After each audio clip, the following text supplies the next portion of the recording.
If you're not too sure what your intuition is, I'll tell you this. If you ever had a job when you were growing up, like a retail job, or you have one now, or a job you don't like, and you're counting the hours and you're questioning why you're there, and you feel off and your days are gray, there's no excitement, and you are thinking to yourself, I can do something better, I could be doing something better in my time, that is when you know your intuition is trying to give you a sign. If I was to go tomorrow, I cannot think of anything that I would say, I wish I did this. I'm doing it now. I'm doing it now. I'm following my intuition now. Fuck anything else. Welcome to the best podcast ever created. One of the best Irish exports / Nigerian exports. My name is Jesse Ojuka, and this is Nothing to the Grave, where we aim to inspire people to be the best version of themselves, to take nothing to the grave. And today I want to tell a story and express where I'm currently at. I just finished college this week, and it's been a long journey, and there are things within that journey that I feel everyone can learn from, because it's been a turbulent process that has taught me about myself, taught me about how I can listen to my intuition, and the things that I shouldn't also do. But I just want to give you guys an understanding of who I am and my relationship with college, because it's quite unconventional. So when I was in school, I never did well in class academically. I was quite involved in extracurricular activities outside the school. I participated in plays, in musical events, talent shows, student council. But academically, I was average and to below average. This actually made me quite resentful of school, because I didn't feel like it was catering to my strengths, and it also made me quite resentful of people who were academically inclined. When the Leaving Cert approached, and if you're not Irish, that's the final exam at high school before you go into college that pretty much dictates the colleges you can get into. It's pretty much everything they say that experience is leading up to. So it's a high pressure time. I've seen on Twitter where people talk about getting Leaving Cert nightmares, and it's such a stressful period. But when that period came in the summer, I had reached the tipping point where I just felt like I couldn't get myself to care about school. I did not feel the pressure. When the exams began was actually when I felt the most relaxed throughout the year, which was such a huge contrast to my peers around me. A lot of the peers around me, they would lock themselves in their dorms or lock themselves at home studying, and I was lying down outside in the sun and burning books because I had finished school at that time. When the Leaving Cert results came, everyone went into school to get the brown envelope that contained your fates, that contained your futures, supposedly. But I was just so uninterested in school. I actually just stayed in bed that day. Didn't really care what I got in Leaving Cert. Wasn't interested in finding out. What was done at that point. If I got into college, great. If I didn't, great.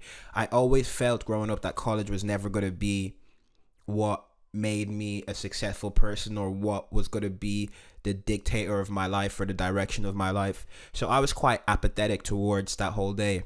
And I remember my mum came back from work and she asked me what I got from Leaving Cert, and I didn't tell her.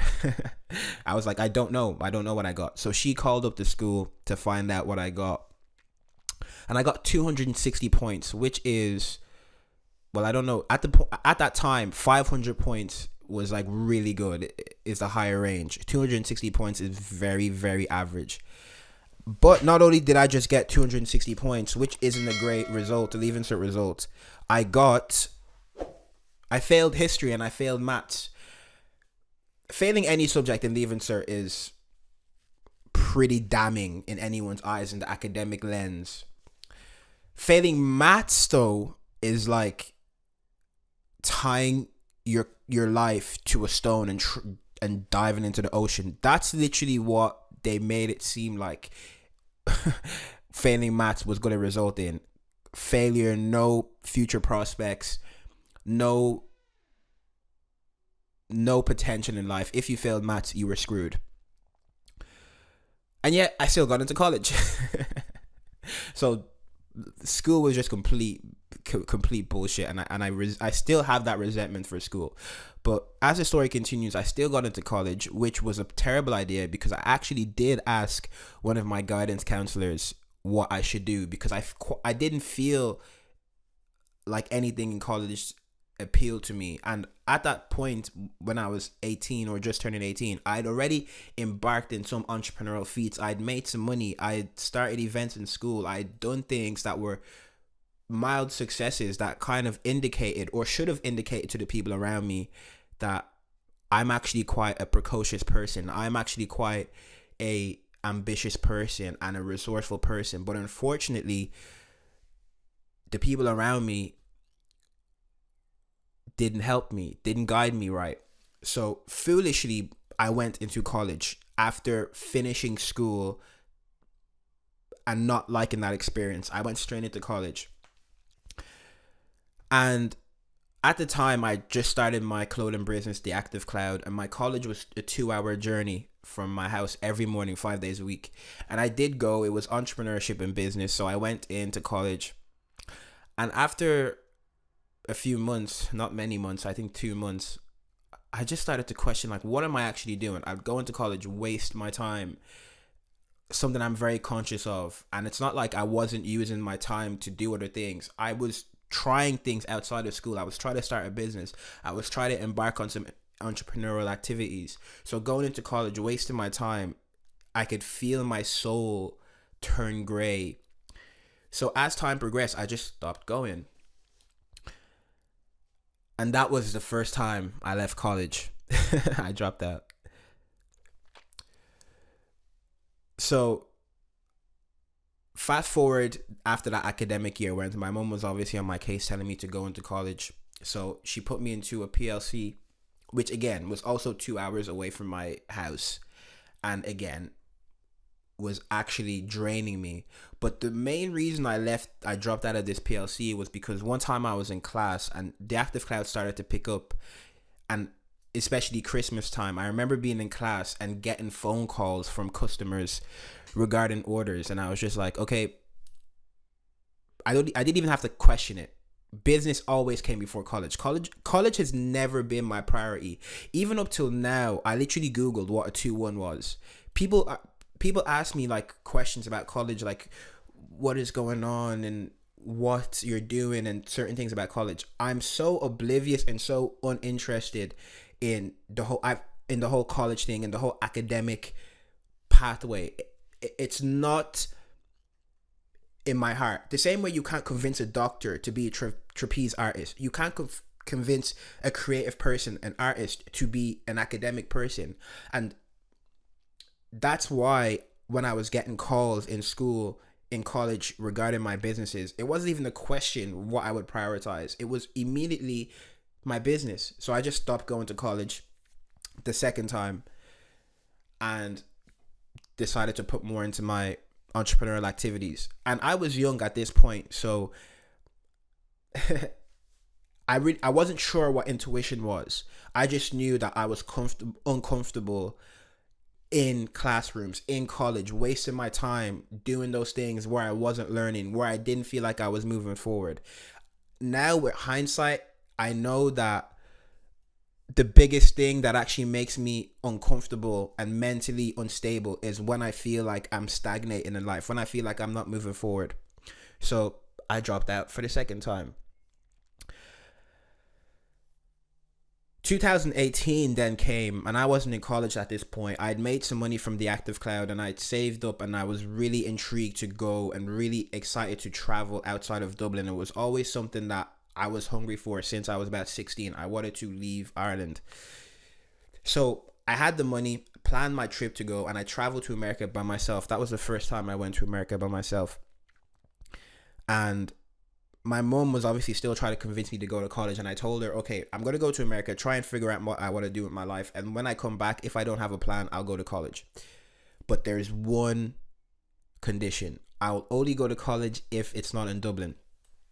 So I went to America, for the first time ever. My brain literally burst open by seeing how different the world is, seeing how many things people can do, seeing ambition, seeing people who are resourceful. And I came back to Dublin after spending 3 months having the best time of my life in America. And at that point, my mom was like, okay, I've picked out a college for you. It's in the Netherlands. And I had no clue what was going on at this point. I'd literally just been traveling, spent so much money. During that summer, I actually stopped the Active Cloud for other reasons we'll explore in a different podcast. My clothing brand. I stopped my clothing brand during that summer. So I wasn't making any income. I was living off the money I had made previously. So I came back relatively broke. But 3 days later, I literally packed up my bags and moved country. Didn't know what was going on. Didn't even know my college. Had never been to the Netherlands before. Didn't even have accommodation. My mom gave me some money to help me get off my feet. But I actually almost went homeless during that period. My life is so full of experiences. That's actually a separate podcast. But I almost went homeless during that period. Tried to settle in. But luckily some cool people helped me, and a girl that never actually met me let me stay in her house because she was in the group chat in college. And I texted the group chat being like, hey guys, I do not have any place to stay. Can somebody tell me what I can do? Like, and she just let me stay in her house. Kindness, people, I love people. But I went to the Netherlands, and it was probably, at that time, it was one of the worst periods of my life, because I had gone to a place I had no idea what was going on. Completely different personalities, completely different way of life, which is fine, and it's not something I'm opposed to. I was also isolated, which is also not something I'm opposed to. But the biggest thing that made it awful was I was broke. It was the first time I had experienced being broke. Like, not broke where you have a couple hundred and you have to live a bit more cash consciously. I was broke as in I would literally lock myself in my room and sleep all day because I couldn't afford food. I wouldn't even go to college because I couldn't even afford train tickets. Because when you move place, you also have to consider your wage is different. And I was a student, so I had to work and pay my rent. But your wage structure was different. My hours couldn't even pay my rent. I remember some days I was literally working extra and missing college. So it just turned into a mud of disorientation. But great things came from it. It showed me life and it humbled me. And obviously, because I just lost any enthusiasm after a while of being there, I stopped going to classes, stopped doing my assignments. I also failed that year. And I came back home broken. It's the least confident I've ever been. I remember I was a shadow of myself. I was feeling self-pity. I literally gone from the Active Cloud, traveling America, having the best time of my life, directly to the worst time of my life. So it was like you're having a fight, a UFC fight, and you're dominating the fight. That was me with life. Everyone thought I was so precocious. I made money more than anyone that was 18 that I knew. And then all of a sudden, life uppercuts you and knocks you out and shows you, wait a minute, you're actually not in control as much as control as you thought you were. And it humbled me a lot. It really shattered my shell. I felt like a wet cat. You know when you dump a cat in water and they just lose that confidence they have when you're walking around? I felt like that, and it took me a while to build my confidence back up. After coming back from that experience, wow, I was at my least confident. And because I dropped out of college so many times, my friends were graduating college at this time, or were on the cusp of graduating college at this time, and I was not confident. I had no idea what route I was going to take. I just moved back from being in Ireland. I hadn't any prospects, entrepreneurial prospects. So I went back into college after my mom convinced me. I convinced myself the reason was this is going to be an opportunity to leave Ireland if I get a graduate visa, which I guess is still an opportunity. Yes, that's the thing that I really told myself to keep myself in college, because every time I'd be in college, I'm like, why am I here? Why am I doing this? Why am I doing this? I hate this. No one's forcing me. Oh yes, it's because I can get a visa. So I enrolled into college, and shortly after that happened, COVID happened, which obviously was a terrible time. But for the sake of this episode and the sake of college, it was a fucking blessing, because, well, yes, it was a blessing regarding college, because I would have dropped out again. I would have dropped out again if COVID didn't happen and make 2 years of my college experience online.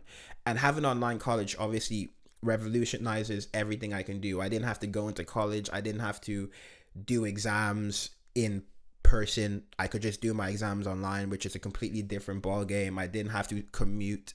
So I stuck it out. But even the times I did go into college, when college became open again, I felt that feeling of emptiness, of anger, of grappling inside my chest, asking me, what am I doing here? Wasting time. And luckily I finished college, because I realized how quickly time goes, and my discipline to also finish assignments has improved just from general discipline improving in general. So I managed to finish. But one thing I know now is that it's going to be the last time in my life where I'm going to do something that is against my intuition. I never want that feeling again. And I feel, if you're not too sure what your intuition is, I'll tell you this. And many people are probably used to this. You probably live in this, because a lot of people don't listen to your intuition. When you know you're not supposed to be doing something, it's that feeling when, if you ever had a job when you were growing up, like a retail job, or you have one now, or a job you don't like, and you're counting the hours and you're questioning why you're there, and you feel off and your days are gray, there's no excitement, and you are thinking to yourself, I can do something better, I could be doing something better in my time. That is when you know your intuition is trying to give you a sign. And that's the feeling I got every single time I would step on the college campus. So I said to myself, I'm never doing that again. And if you've been listening to this story, every single time I ignored that feeling, I end up regretting it. I ended up dropping out. The only reason I didn't drop out this time was because of COVID. I said it to my mom. I was like, if COVID didn't happen, I probably would have dropped out. I'm being completely honest. Because even now that we've been in campus, I've gone to college like 5 times. My mom asked me, when are you going to graduate? I don't know. I don't know. I don't care. The only reason I'm going to go and take that picture is because my mom has literally sacrificed so much for me to go to college. And I know she cares about all those things. If it was for me, I don't care about no degree. In a way, I actually feel slightly embarrassed. Every single time I go to college and I dropped out, it's like a tattoo of doubt in my mind. It's an indication of every single time I've doubted myself and I've let other people control me, society control me. And now I've just finished college. Earlier in this month, I had a certain anxiety and a trepidation towards finishing college and being free, being completely free. And luckily, using some meditation and doing some soul searching, now that anxiety is completely gone and I feel such freedom. I feel excited now to invest into my music, to invest into my creativity, to invest into this brand. Because I knew college wasn't going to make me. I just did that to appease people, which is absolutely, like I said, it's embarrassing. But it's also a sign of doubt in me. But it's also because society doesn't outline a path for people who don't want to take the default path. And that's why I'm reading this gorgeous book currently called The Pathless Path by Paul Millard. And obviously I read books to help me with where I am in life. And like I said, there was certain fear regarding finishing college now, because when I go and look for jobs, banking jobs, HR, business, marketing, I can literally feel my soul being put into the ground. Not even being in the job, even looking for the job, I can feel my soul. And I said it to myself, I'm never going to do anything that is against my intuition again. I do not care. Because I know it's going to end up in misery.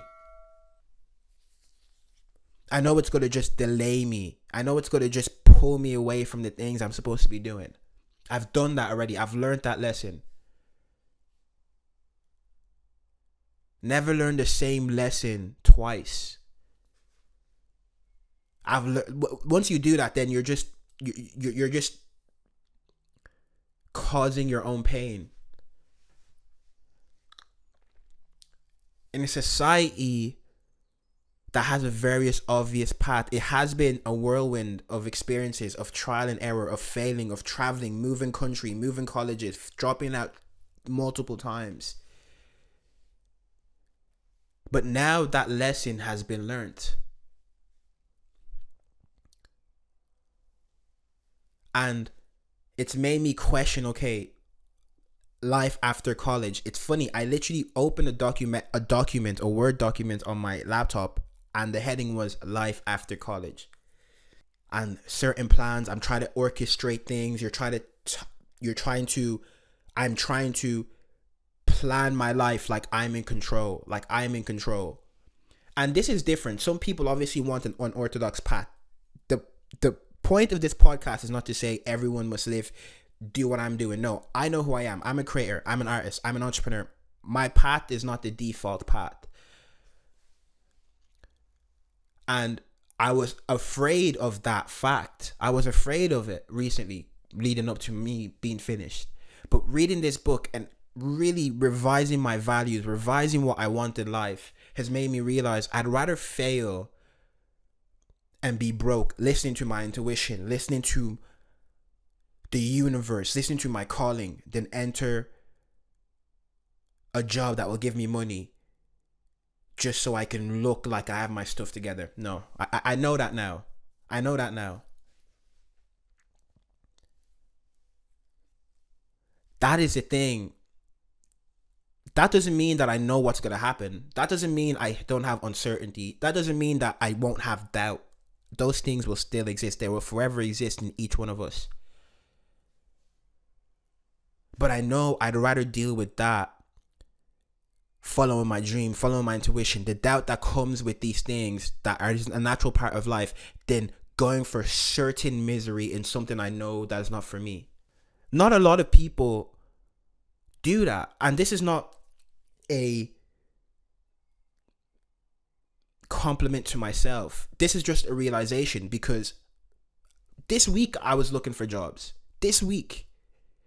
But I know I'm not in it, and I know I'm just doing it so I have something when people ask me, oh, what are you doing? I can say I'm applying for jobs, and no, I'm not lying. But in reality, do I see myself working for somebody doing a 9 to 5? Who knows? Keep your mind open. There may be opportunities that can help me invest into my true goals. But that's not my life. I feel it in my core. And these things is like, I could have been born a doctor. I could have been born a lawyer. I could have been born a computer scientist. I wasn't. I was born a creator. I was born an artist. It's not like I'm forcing myself to feel this way. This is how I feel. Why would I ignore it? Why should you ignore it? That is obviously a recipe for certain misery. And that's why Nothing to the Grave exists. We find these things out too late. And that's my biggest strength in life, because I failed early and I've succeeded early, and I've ignored my intuition early, and now I'm listening to it. I'm not even 25 yet.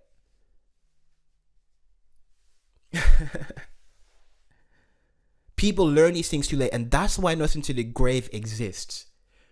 In this book, Paul Millard says people would rather live in certain discomfort than uncertain discomfort. But that uncertain discomfort can switch to discovery, to aspiration, to realizing your values. I know I'm a very sensitive person, so I cannot be in a situation that drains me. I can't. I feel certain people are able to live in that constant misery bubbling underneath them, and then they burst. They usually burst, they get depressed, or they regret it, and then they reach a midlife crisis, or you see a 40-year-old acting 20, or you see a 50-year-old acting teens, because they didn't follow your intuition. They didn't explore.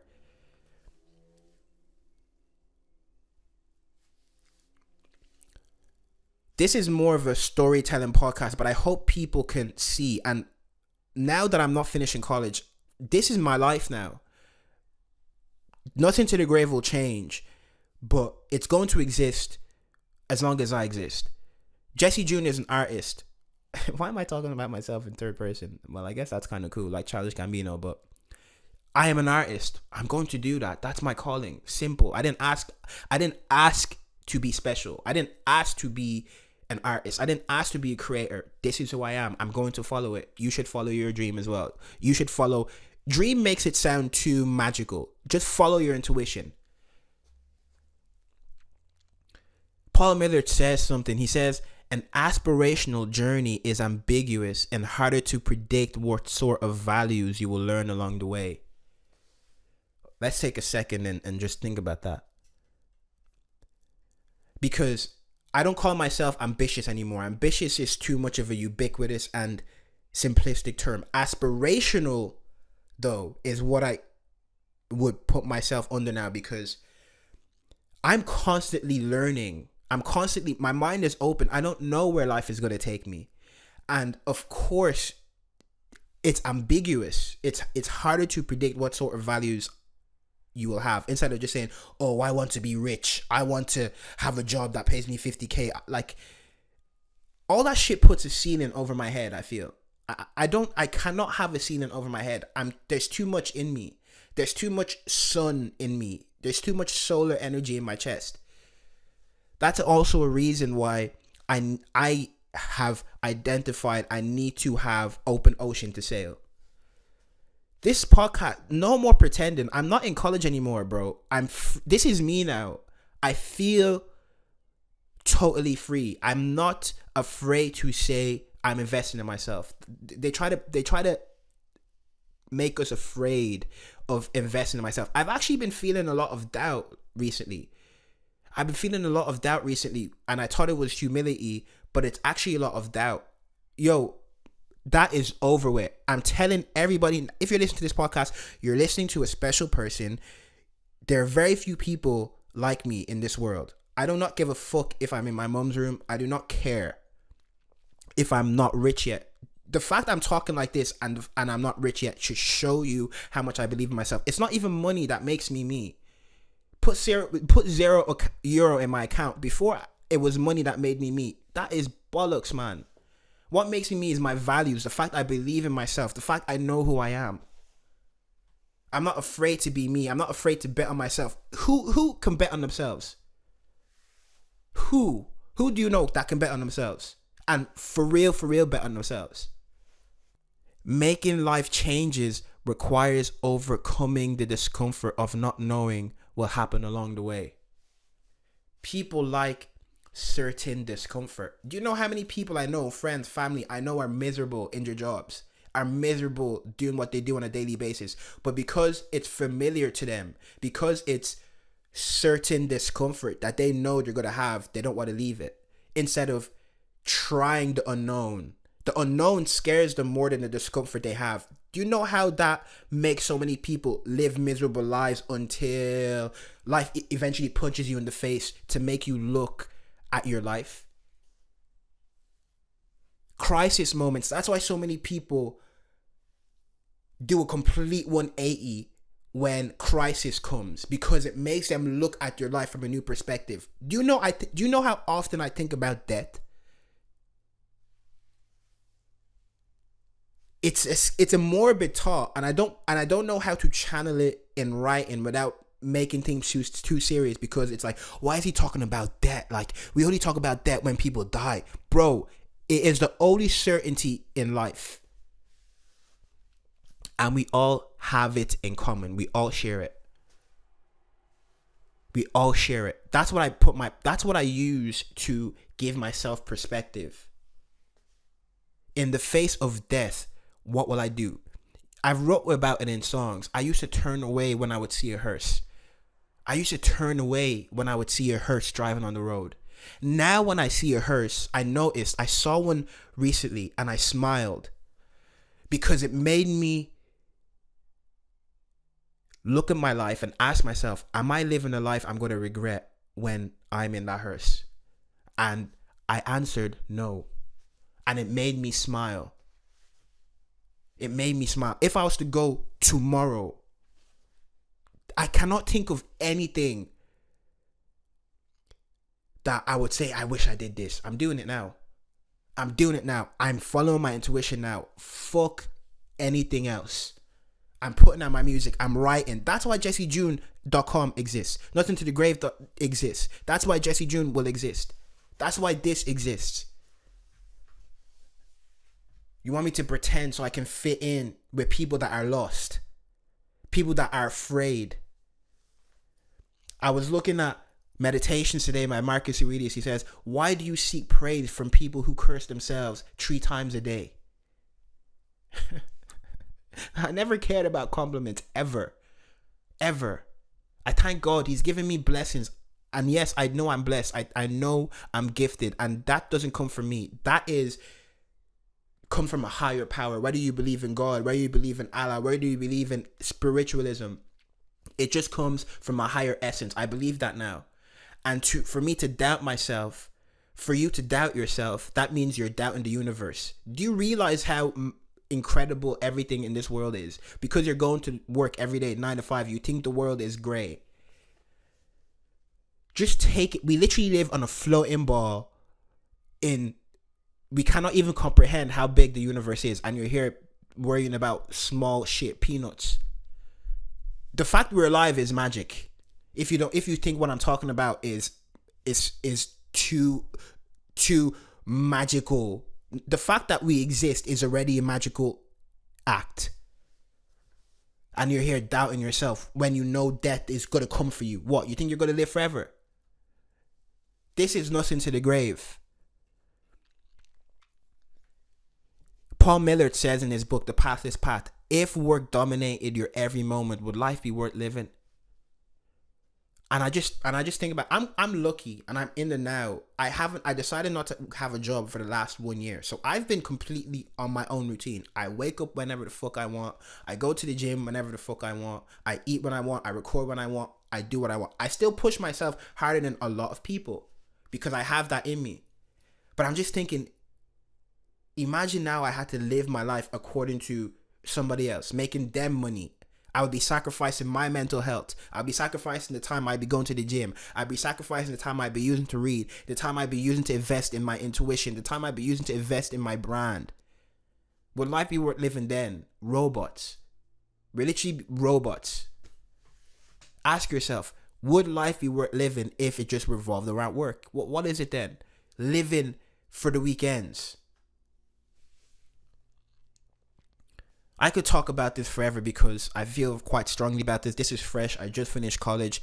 Thank you. Because some people have been saying congratulations to me. Thanks. I don't really feel like it's a call for congratulations. I don't really give a shit, but thanks if you're thinking that in your mind. Congratulate me for making this podcast. Congratulate me by subscribing. Congratulate me by living your life this way. To not be afraid of uncertainty, to follow your intuition. I love this quote by Soren Kierkegaard. He says, to dare is to lose one's footing momentarily, but not to dare is to lose yourself completely. I love reading. I love surrounding myself with these things because most people do not live this way. Most people are afraid. And I just thank the heavens. I see it now. Like, despite the fact that I've started us into the grave, and you may think, or it may seem like I'm confident, I've had a lot of doubt. This moment I'm talking to you now is probably the most confident I've felt in ever. Who do I listen to? I listen to people I want to be like. I listen to people who inspire me. I'm not listening to the people who are afraid, who let failure dictate their life. I'm done with that. I've done that. I did that when I was a kid. And every single time I did, I regret it. which is nothing to the grave. Nothing to the grave, no more. So that's my life after college. My life after college is following my intuition, working hard, not letting fear of people's opinions or fear of uncertainty dictate me, push me to in a corner. No. And this is something that's gradual. Of course, on a practical level, we all need to live. We all need money. But he says it in this book. It's not about just, oh, I wake up and quit my job, or, oh, I wake up, I'm going to tour the world. No, be gradual. See if you can live on a little bit of money. See if you like a bit more freedom and a bit more autonomy, and find a balance. Like right now, I said I applied to a few jobs. I might try a job and see if my life works that way. But if it impedes my life, impedes my goals, impedes my aspirations, I already know what I prioritize. I'm out. If life is all about work, would life be worth living anymore? I've realized now. I made a list recently, and I'm going to make a podcast about this. But if you've made it this far, this is what the podcast is going to be about. It's going to be my values. And I've spoken about this, but not just characteristics, actual values. Make 5. I did this recently this week. Number 1 comes my health and my freedom. Those are probably the things I value more than anything. Second comes my family. Third comes creativity, progressing, learning, exploration. 4 comes my friends and my loved ones. 5 comes money. So you see now it's clear. If 5 jeopardizes 4, that's not going to happen. If 2 jeopardizes 1, that's not going to happen. Now decisions are even more easy for me to make. So is money going to jeopardize my health or my freedom? No. So if you feel unsettled in your job, look at your life, make that list and begin slowly. It's a gradual process. It can take you 1 or 2 years to find the way you want to live. For him, like me, my journey is like I illustrated early in this episode. My journey has been a bendy road. It's going to probably continue to be bendy for a while because I do not know how this is going to go, which is the uncertainty. But it's bendy. No one has the answer for you. The answer is in your intuition. People are going to try and tell you, your friends, your family, society, what you should do. They cannot tell you. I can't even tell you. Listen to your intuition. I can be your spark. To make you listen to your intuition. But ultimately, your intuition is your fuel. So thank you for listening to this absolutely fun podcast and this incredibly fun episode. I hope you guys got something for it. I hope you guys, please, I beg of you, because this is how the world changes. We inspire people. Hopefully I can use my gifts to inspire people, and you can use your gifts to inspire other people, and then the world will change. The world needs to change. And that change starts with you. That change starts with us. Thank you for listening. My name is Jesse Ojuka. Please subscribe so I don't have to worry about money anymore at some point. And I could just make these and know like I can live still.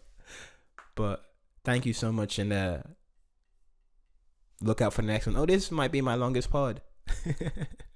Shut up. I'm out.